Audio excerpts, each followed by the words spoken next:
दोस्तों, हेलो विद्यार्थी दोस्तों, हरिवंश राय बच्चन की पहली रचना हम लोग आत्म परिचय पढ़ चुके हैं। आज मैं आपको उनकी ये दूसरी रचना दिन जल्दी जल्दी ढलता है, दिन जल्दी जल्दी ढलता है, इस रचना का हम अभ्यास करेंगे। जल्दी जल्दी का तात्पर्य है बड़ी तीव्रता से, और ढलना का मतलब होता है अब नज़दीक आ रहा, समाप्त हो रहा है। तो ये दिन जल्दी जल्दी ढलता है, ये काव्य जो है हरिवंश राय बच्चन ने ये अपनी पहली पत्नी श्यामा के वियोग की व्यथा को यहाँ पर कवि ने व्यक्त किया है। दिन जल्दी जल्दी ढलता है, यह एक प्रेम गीत है। इसमें प्रेम की व्याकुलता का भी वर्णन हुआ है। अपने प्रियजनों से मिलने की चाह में पथिक के पांव तेज तेज चलने लगते हैं, तीव्रता आ जाती है। दिन जल्दी जल्दी तीव्रता आ जाती है। ठीक उसी तरह अब जैसे पथिक के पांव में तीव्रता आ जाती है, ठीक उसी प्रकार पक्षियों के भी पंखों में एक प्रकार से ऊर्जा बढ़ जाती है। परंतु यहाँ पर कवि ने तीसरा मुक्तक है, उसमें अपने जीवन की व्यथा को व्यक्त करते हुए कहा है कि उनके जीवन में कोई प्रिय अब बचा नहीं है जो उसकी प्रतीक्षा करे, इसलिए उनके कदम एकदम स्थिर हो गए हैं। जीवन में गति का संचार प्रेम के कारण ही हुआ करता है, ऐसा कवि इस पूरे पाठ के भाव में व्यक्त करना चाहता है।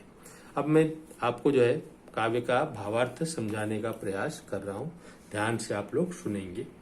कवि यहाँ पर पहले मुक्तक में कवि कहता है, हो जाए न पथ में रात कहीं, मंजिल भी हो तो है दूर नहीं।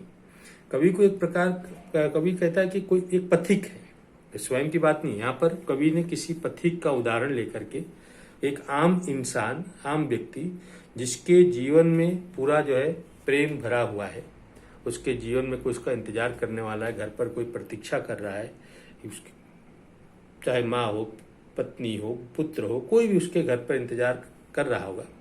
तो इसलिए कवि यहाँ पर उस पथिक की अभिव्यक्ति को यहाँ पर जो है भाव दे रहा है कि कहीं पथ यानी रास्ता, कहीं पथ में कोई रात न हो जाए, कहीं रात हो गई।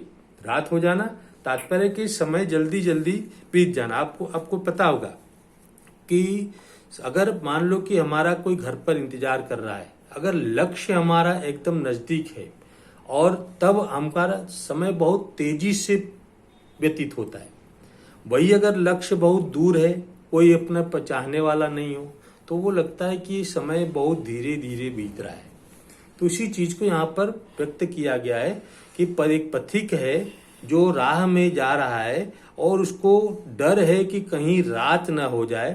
मंजिल भी तो वो प्रश्न करता है कि मंजिल भी तो क्या ज्यादा दूर नहीं है, बहुत नजदीक आ गया, अपने मंजिल के निकट आ गया है, और कहीं रात हो गई तो फिर वो पहुंच पाएगा नहीं।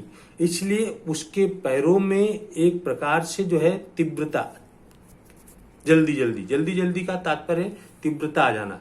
वह सोच करके, वो सोचता है कि कहीं जो है रात हो गई, दूर और पहुंच नहीं पाया, तो सारा दिन का जो प्रयास है वो व्यर्थ जाएगा। इसलिए सोच करके थका दिन का पंथी, जो पूरे दिन चला है, पंथी मतलब राहगीर, राही, यात्री, जो भी, यानी वो पूरे दिन उसने प्रयास किया है, यथा प्रयत्न किया है, और प्रयत्न के बावजूद अगर वो रात कहीं बीत जाती है तो अपने लक्ष्य तक उसको पहुंचने में बहुत ही कठिनाई होगा, उसको अफसोस होगा। इसलिए उसके पैरों में अपने आप एक प्रकार की गतिशीलता आ जाती है, तीव्रता आ जाती है, और वो चलने लगता है। और यहाँ पर कवि इसलिए लास्ट अपना जो कवि का जो है कविता का मूल भाव जो है शीर्षक है, दिन जल्दी जल्दी ढलता है। ये बार बार इसको तीनों पंक्तियों में तीनों बार जो है इसका उल्लेख किया गया है, अर्थात कि कवि व्यक्ति के, मनुष्य के जीवन में गतिशीलता को विशेष महत्व देना चाहता है। जल्दी जल्दी तीव्रता का जो है प्रतीक है। जल्दी जल्दी जो है अव्ययी भाव समाज भी एक ही शब्द दो बार उल्लेख किया गया है, तो उसको जो है अव्ययीभाव समास में लेते हैं। मंजिल का मतलब आपको बताइए, मंजिल मतलब लक्ष्य। तो इस प्रकार से कवि ने एक पथिक की विवशता को, अपने महत्व को यहाँ पर व्यक्त किया है। अब यहाँ पर वो पथिक, और मैं आप आगे चर्चा करेंगे अपने कि कवि की क्या पीड़ा है। पथिक को तो उसका प्रेम बुला रहा है, उसके जो बच्चे हैं, उसकी पत्नी है, जो भी उसके चाहने वाले हैं, वो उसको बुला रहे हैं। इसलिए उसको लगता है कि मंजिल मेरा बहुत निकट आ गया है और मुझे जल्दी घर पहुंचना चाहिए, इसलिए उसके पैरों में एक प्रकार की तीव्रता आ जाएगी। दूसरा मुक्तक है, बच्चे प्रत्याशा में होंगे। प्रत्याशा, इसका संधि विग्रह करोगे तो प्रति आशा, प्रत्याशा मतलब आशा। बच्चे जो है वो इंतजार कर रहे होंगे, इस आशा में होंगे। बच्चे इंतजार नहीं बोलते, इस आशा में, बच्चे इस आशा में होंगे और नीड़ों से झांक रहे होंगे। नीड़ मतलब, नीड़ यानी घोंसला, और नीड़ों जो है बहुवचन बना हुआ है, घोंसलों से, अपने अपने घोंसलों से झांक रहे होंगे। काव्य का मूल भाव दूसरा जो है पक्षियों की जो है वहां पर भावों को व्यक्त किया गया कि आप जानते हो कि सुबह के समय आप अगर छत पर या कहीं पर बैठे हो तो आपको ध्यान आएगा कि जो पक्षी हैं वो निरंतर जो है वो जिस ओर खेत होते हैं उस ओर जो है चरने के लिए सुबह सुबह चले जाते हैं। और फिर जैसे संध्या होती है, रात होने वाली होती है, तो पक्षी पुनः अपने गंतव्य की ओर, अपने लक्ष्य की ओर, मतलब अपना उनका जो मंजिल है घर, उस ओर आने का प्रयास करते हैं और उड़ते हुए आपको दिखाई देते होंगे। तो यहाँ पर उन पक्षियों की प्रेम की विवशता को भी यहाँ पे उल्लेख किया गया है कि बच्चे, जो पक्षी जिनको अपने घोंसलों, जो पक्षी हैं, बच्चों की माता, वह अपने बच्चों को घोंसलों में छोड़ करके वो दाने चुगने के लिए भोजन की तलाश में गए हुए हैं। और इस आशा में उनको ऐसा ध्यान आता है कि उनके बच्चे कहीं घोंसले से उनका इंतजार कर रहे होंगे। तो यहाँ पर उसी चीज को आपको व्यक्त करा गया है।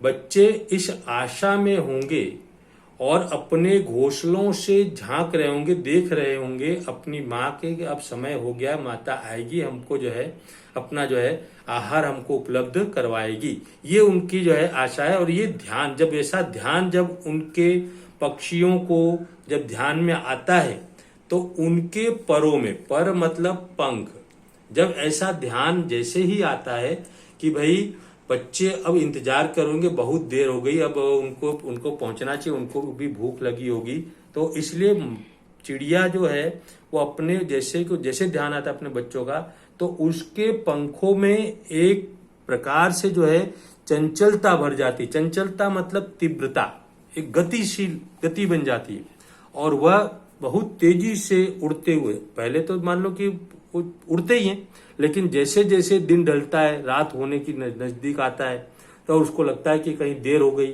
तो बच्चे जो है वो विह्वल हो जाएंगे, व्याकुल हो जाएंगे। इसलिए वो पक्षी जो है, चिड़िया, अपने परों में, पंखों में उसकी जो है तीव्रता आ जाती है और जल्दी जल्दी उड़ते हुई वो अपने बच्चों के पास पहुंचने का प्रयास करती है। मतलब उसमें भी, उसको भी ऐसा है कि कोई घर पर उसका इंतजार कर रहा है। ऊपर पथिक भी के लिए भी कोई घर पर इंतजार कर रहा है, यहाँ चिड़ियों को भी जैसे उनके बच्चे इंतजार कर रहे हैं। इसके लिए उनके पैरों में एक प्रकार की गतिशीलता है, तीव्रता। मतलब कि अगर मनुष्य के जीवन में अगर प्रेम है तो उसके जीवन में जो है तीव्रता होगी, गतिशीलता होगी, वो आगे बढ़ने की उसकी धगस जो है बढ़ती जाएगी। और वही अगर उसके जीवन में कोई चाहने वाला नहीं है, उसका प्रेम करने वाला नहीं है, उसको ध्यान रखने वाला नहीं है, तो उसका जीवन एक प्रकार से नीरस हो जाता है। वो तीसरी पंक्ति, तीसरा जो मुक्तक है उसमें कवि ने समझाने का प्रयास किया है, मुझसे मिलने को कौन विकल। अब यहाँ पर कवि प्रश्न कर रहा है, कवि एक प्रश्न सूचक बातें कर रहा है कि मुझसे मिलने के लिए घर पर कौन व्याकुल है। विकल मतलब व्याकुल। अर्थ मेरे तक कोई है नहीं, क्योंकि उनकी पहली पत्नी श्यामा, जो जिससे वो अथाह प्रेम करते थे, और उसका जो है स्वर्गवास हो जाने के कारण बच्चन जी उस समय काफी दुखी थे, पीड़ित थे। उस भाव को यहाँ पर कवि ने, अपनी पीड़ा को यहाँ पर व्यक्त किया है, विरह वेदना को व्यक्त किया है कि कवि कहता है कि मुझसे उस घर पर मिलने के लिए कौन व्याकुल है, अर्थात कि घर पर कोई है ही नहीं, उनका इंतजार करने वाला नहीं है। मैं होऊं किसके हित चंचल, मैं किसके हित के लिए, हित यहाँ पर के लिए या लाभ के लिए, मैं किसके हित के लिए, किसके लाभ के लिए मेरे पैरों में चंचलता है, तीव्रता है। वो तो एकदम एक प्रकार से उनका जीवन नीरस बन गया है, आसान वित्तता से अलग हो गया, निराशा से भरा हुआ है। इसलिए कवि जो है काफी दुखी है। अब विह्वल उसका भाव, उसका हृदय में विह्वलता भरी हुई है। यह प्रश्न शिथिल करता, यह प्रश्न क्या करता है, शिथिल कर देता। शिथिल कर देना मतलब शिथिल करना, कमजोर कर देना या तो धीमा कर देना। ये प्रश्न जो है उनके पैरों में, पद मतलब कदम, पैर, उनके पदों में एक प्रकार की स्थिरता भर जाता है, वहां पर अगतिशीलता आ जाती है, वो एक प्रकार से कमजोरी आ जाती है, उसको यूं भी कह सकते हैं। क्योंकि वो भी घर तो पहुंचना चाहते, लेकिन फिर विचार आता है कौन जो अपने घर पे इंतजार कर रहा है। इसलिए कवि जो है वो बड़े ही विवश मन से, लाचार मन से जो है आगे बढ़ रहे हैं। भरता उर में विवलता है, उर में विवलता, विवलता का मतलब है भाव में आतुरता।